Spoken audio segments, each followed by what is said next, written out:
ఆంధ్రజ్యోతిలో చాలా క్లియర్గా ఎవరైతే ఈ బడుగు బలహీన వర్గాల నిజంగా నేను వెలుగు మట్ల చూసిన తర్వాత నక్సలైట్ల అంతమందించి నక్సలైట్ పార్టీని మావోయిస్ట్ పార్టీ అంతమందించారు కదా. ఒకవేళ మావోయిస్ట్ పార్టీ కనుక బలంగా ఉంటే వాళ్ళని కాల్చి పడేసేదేమో. అంత ఘోరంగా అనిపిస్తుంది చూస్తుంటే, వీడియోలు చూస్తుంటే ఎవరికైనా కానీ నిజంగా బాధ వస్తుంది. సో ఒకసారి చూడండి. ఒకసారి నిన్న 2 రోజుల క్రితం దేవ్జీ మావోయిస్ట్ పార్టీ అగ్రనేత జనరల్ సెక్రటరీ అయినటువంటి దేవ్జీ ఎవరైతే ఉన్నారో ఆయనే లొంగిపోవడం జరిగింది. దేవ్జీతో పాటు మల్లారాజ్ రెడ్డి, తెలంగాణ సంబంధించినటువంటి కార్యదర్శి దామోదర్ కూడా లొంగిపోవడం జరిగింది. సో ఇప్పుడు ప్రజల నుంచి డిమాండ్ ఏమొస్తుంది? మీరు ప్రజా జీవితంలోకి రావాలి, రాజకీయాల్లోకి రావాలి, ప్రజా పోరాటాల వైపు రావాలని చెప్పేసి కూడా చాలా పెద్ద ఎత్తున డిమాండ్స్ వస్తూ ఉన్నాయి. ఎవరైతే దేవ్జీ ఉన్నాడో ఈరోజు చూడండి ఒకసారి. దేవ్జీ ఎవరైతే ఉన్నారో మావోయిస్ట్ అగ్రనేత చాలా స్పష్టంగా రాజకీయాల్లోకి వచ్చి మార్పు తీసుకొస్తా చెప్తున్నారు. మేమందరం కూడా స్వాగతిస్తా ఉన్నాం. 100% దేవ్జీని స్వాగతిస్తా ఉన్నాం. సో ఇక్కడ చూడండి ఒకసారి. రాజకీయాల్లోకి మావోయిస్టులు, ప్రజాస్వామ్యయుతంగా పోరుకు సిద్ధమవుతున్నటువంటి మాజీ మావోయిస్టులు రాజకీయాల్లోకి వస్తానన్నటువంటి దేవ్జీ జగిత్యాల లేదా కోరట్ల నుంచి ఎన్నికల బరిలోకి. దామోదర్ కూడా అదే బాటలో. అతని అన్న కుమార్తె నాగజ్యోతి ఇప్పటికే బీఆర్ఎస్ లో కీలక నేత. రాజకీయ ప్రవేశం చేరున్నటువంటి మరికొందరు మాజీ మావోయిస్టులు పార్టీ ఎజెండాలపై చర్చ అంటూ చూస్తా ఉన్నాం. సో ఇక్కడ చూడండి. జనజీవన స్రవంతిలో కలిసిపోయినటువంటి దేవ్జీతో పాటు ఎవరైతే లొంగిపోయారో వాళ్ళందరూ కూడా రాజకీయాల్లోకి రావాలని డిసైడ్ అయినట. సో జనజీవన స్రవంతిలో కలిసిపోతున్నటువంటి మావోయిస్టుల తదుపరి కార్యాచరణ ఏంటి? అరణ్యాల నుంచి జనారణ్యంలోకి అడుగుపెట్టినటువంటి నక్సల్స్ ఏం చేయబోతున్నారు? తుపాకుల హింసను వీడి ప్రజాస్వామ్య మార్గాన్ని ఎంచుకున్నారా? రాజకీయాల్లోకి అడుగు పెట్టబోతున్నారా అంటే అవుననే సమాధానాలే వినిపిస్తున్నాయి. సో రాష్ట్ర డీజీపీ ఎదుట లొంగిపోయినటువంటి మావోయిస్ట్ పార్టీ జాతీయ కార్యదర్శి తిప్పిరి తిరుపతి అలియాస్ దేవ్జీ తాను రాజకీయాల్లోకి వస్తానని ప్రకటించడం చర్చనీయాంశంగా మారింది. అంతేకాదు రాష్ట్ర కార్యదర్శి హోదాలో లొంగిపోయినటువంటి బడే చొక్కారావు అలియాస్ దామోదర్ కూడా రాజకీయాల వైపే అడుగులు వేస్తున్నట్టుగా తెలుస్తా ఉంది. సో ఇక్కడ చూడండి, ఖచ్చితంగా ఇక్కడ తెలుసుకోవాల్సిన విషయం ఏంటంటే దేవ్జీ ఏమో జగిత్యాల లేదా కోరుట్ల నుంచి పోటీ చేయబోతున్నాడు అని టాక్. అంటే దేవ్జీ అలియాస్ తిప్పిరి తిరుపతి ఎవరైతే ఉన్నారో తను 100% జగిత్యాల లేదా కోరుట్ల ఈ 2 కాన్స్టిట్యున్సీ నుంచి ఏదో ఒక కాన్స్టిట్యున్సీ పోటీ చేయబోతున్నట్టు తెలుస్తా ఉంది.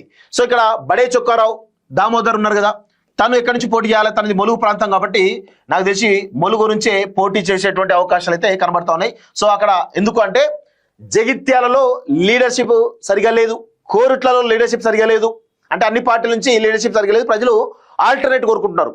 సో ములుగులో కూడా సీతక్కకు చాలా విపరీతమైనటువంటి నెగిటివ్ పవనాలు ఇస్తా ఉన్నాయి, వ్యతిరేక పవనాలు ఇస్తా ఉన్నాయి. సో ఆమె పైన ఎవరు పోటీ చేసినా గెలిచే పరిస్థితి కనబడతా ఉంది. సో అక్కడ ప్రజలు ఆల్టర్నేట్ చూస్తా ఉన్నారు. మేబీ దామోదర్ కొంచెం పోటీ చేస్తే గెలవడానికి చాలా స్పష్టమైనటువంటి ఆస్కారం ఉంటుంది. సో అదేవిధంగా దేవ్జీ కూడా అదే పరిస్థితి కనబడతా ఉంది. సో మొత్తానికైతే వీళ్ళందరూ కూడా ఎవరికి వారుగా రాజకీయాల వైపు అడుగులు వేస్తున్నట్టుగా చాలా స్పష్టంగా అర్థమవుతా ఉంది. మంచిదే, స్వాగతించాలి. వాళ్ళు వచ్చి ప్రజారణ్యంలో ఉండి కొట్లాడితే అందరిది కూడా ఖచ్చితంగా అందరికి కూడా ప్రజలు ఖచ్చితంగా వాళ్ళను ఆదరిస్తారనే విషయం గుర్తుపెట్టుకోవాలి. సో ఇప్పటికే దామోదర్ సోదరుడి కుమార్తె బడే నాగజ్యోతి క్రియాశీల రాజకీయాల్లో ఉన్నారు. దేవ్జీ బాటలో నడిచేందుకు చాలా మంది లొంగిపోయిన మావోయిస్టులు సిద్ధంగా ఉన్నారని తెలుస్తుంది. మాజీ మావోయిస్టులు రాజకీయాలకు ప్రవేశిస్తే కొత్త పార్టీ పెడతారా లేదా ఏ పార్టీలో చేరుతారు, ఎజెండా ఏమిటి అనేది ఆసక్తికరంగా మారింది. మాజీల కొత్త బాట. మావోయిస్టు విముక్త భారత్ పేరుతో కేంద్ర ప్రభుత్వం ఆపరేషన్ గగార్ చేపట్టింది. మావోయిస్టులకు పెట్టని కోటగా ఉన్నటువంటి ఛత్తీస్గఢ్లోని దండకారణ్యం అబూజ్మండ్లోకి కేంద్ర బలగాలు చొచ్చుకుపోయాయి. సో అనేక మంది మావోయిస్టులు ఎన్కౌంటర్లో మృతి చెందుతుండగా ఉద్యమంపై తీవ్ర ప్రభావం చూపింది. తెలుగు నేతలే ఇన్నాళ్ళు మావోయిస్టు ఉద్యమానికి నాయకత్వం వహిస్తూ వచ్చారు. మావోయిస్టు పార్టీ జాతీయ కార్యదర్శి నంబాల కేశవరావు ఎన్కౌంటర్ తో పాటు కేంద్ర కమిటీ సభ్యులు బాలరాజు, గణేష్, రేణుక, అంకేశ్వరపు సారయ్య, అలియా సుధీర్ తదితర కీలక నేతలు ఎన్కౌంటర్లో హతమవడంతో మావోయిస్టు ఉద్యమంపై తీవ్ర ప్రభావం చూపింది. ఈ క్రమంలోనే మావోయిస్టులు తమ పంతాను మార్చుకున్నట్లు తెలుస్తోంది. బుల్లెట్ కంటే బ్యాలెట్ తో సమస్యలపై పోరాడాలన్న ఆలోచనతోనే చాలా మంది మావోయిస్టులు లొంగిపోయినట్లు సమాచారం. తొలుత మావోయిస్టు అగ్రనేత మల్లోజుల వేణుగోపాలరావు అలియాస్ సోను పెద్ద ఎత్తున సహచర మావోయిస్టులతో కలిసి లొంగిపోయారు. ఆ తర్వాత ఒక్కొక్క కీలక నేతలు లొంగిపోయారు. వారిలో చాలా మంది ప్రజా జీవితంపై ఆసక్తిగా ఉన్నారనే చర్చ జరుగుతుంది ఈ క్రమంలో. సో వీళ్ళందరూ కూడా లొంగిపోయినట్టు విషయం చూస్తాను. సో వీళ్ళంతా కూడా మొత్తానికైతే ఎక్కడికక్కడ ఎన్నికల్లో నిలవాలని చెప్పేసి తెలుస్తా ఉంది. సో దాంతో ఎస్సీ సామాజిక వర్గం సంబంధించినటువంటి దేవ్జీ జనరల్ స్థానాలపై దృష్టి పెట్టి బ్యాలెట్ తో ప్రజాస్వామ్య బద్ధంగా పోరాటానికి సిద్ధమవుతారనే చర్చ జరుగుతుంది. జైత్యాల లేదా కోర్టు నుంచి ఎన్నికల బరిలో నిలిచే యోచనలో ఉన్నట్లు తెలుస్తుంది. ఇక బడే చొక్కరావు అలియాస్ దామోదర్ కూడా అదే బాటలో నడుస్తారని తెలుస్తుంది. దామోదర్ సోదరుడు బడే నాగేశ్వరరావు కుమార్తె నాగజ్యోతి ములుగు జెడ్పీ చైర్పర్సన్ గా పనిచేశారు. 2023 అసెంబ్లీ ఎన్నికల్లో ములుగు నుంచి బీఆర్ఎస్ తరఫున పోటీ చేసి ప్రస్తుత మంత్రి సీతక్క చేతిలో ఓటమిపోయారు. ఈ క్రమంలో దామోదర్ సైతం రాజకీయాలకు వస్తారని చర్చ జరుగుతుంది. ఆదివాసుల్లో గట్టిపట్టిన దామోదర్ రాజకీయ ప్రవేశం ఆసక్తికరంగా మారింది. వీరితో పాటు ఇటీవల ఇంటర్వ్యూలో మాజీ మావోయిస్ట్ నేత మల్లోజుల వేణుగోపాల్ రావు తాను రాజకీయాలకి రానని చెప్పలేదని వ్యాఖ్యానించారు. తక్కలపల్లి వాసుదేవరావుతో పాటు మరికొంతమంది మాజీలు కూడా ప్రజాస్వామ్యబద్ధంగా సమస్యలపై పోరాడాలని యోచనలో ఉన్నట్టు తెలుస్తుంది. ఏ జెండా ఏ పార్టీ తెలుస్తుంది. కొత్త పార్టీ పెడతారా లేకపోతే ఉన్న పార్టీలకే చేరి ఆ పార్టీ నుంచి పోటీ చేస్తారా అనేది మరికొద్ది రోజుల్లోగా క్లారిటీ వచ్చేటువంటి అవకాశం అయితే కనబడతా ఉంది. సో మాజీ మావోయిస్ట్ నేతలు దశాబ్దాల తరబడి ఎర్ర జెండా నిండిన అడవుల్లో ప్రజా సమస్యలపై పోరాటం చేశారు. లొంగిపోయిన తర్వాత కాలానుగుణంగా కొత్త పార్టీ ఏర్పాటు చేస్తారా అనే చర్చ జరుగుతుంది. కొత్త పార్టీని ఏర్పాటు చేస్తే దానికి నాయకత్వం వహించేది ఎవరు, నిధులతో పాటు ప్రజల్లోకి వెళ్లేందుకు కావాల్సిన ఎజెండా ఏంటనే చర్చలు జరుగుతున్నాయి.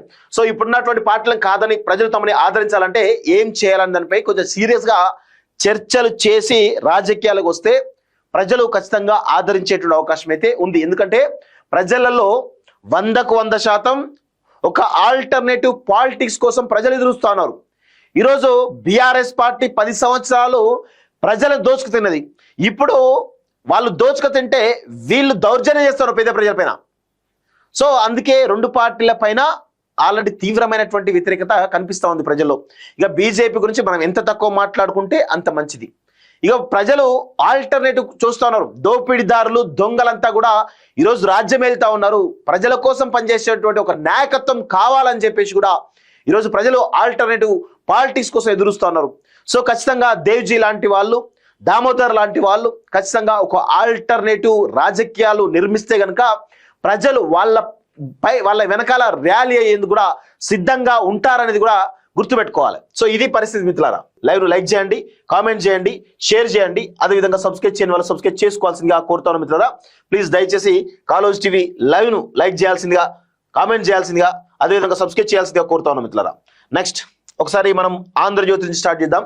ఆంధ్రజ్యోతిలో చాలా క్లియర్గా ఎవరైతే ఈ బడుగు బలహీన వర్గాల, నిజంగా నేను వెలుగు మట్ల చూసిన తర్వాత నక్సలైట్ల అంతమొందించి నక్సలైట్ పార్టీని మావోయిస్ట్ పార్టీ అంతమొందించారు కదా. ఒకవేళ మావోయిస్ట్ పార్టీ కనుక బలంగా ఉంటే వాళ్ళని కాల్చి పడేసేదేమో. అంత ఘోరంగా అనిపిస్తుంది చూస్తుంటే, వీడియోలు చూస్తుంటే ఎవరికైనా కానీ నిజంగా బాధ వస్తుంది. సో ఒకసారి చూడండి, ఒకసారి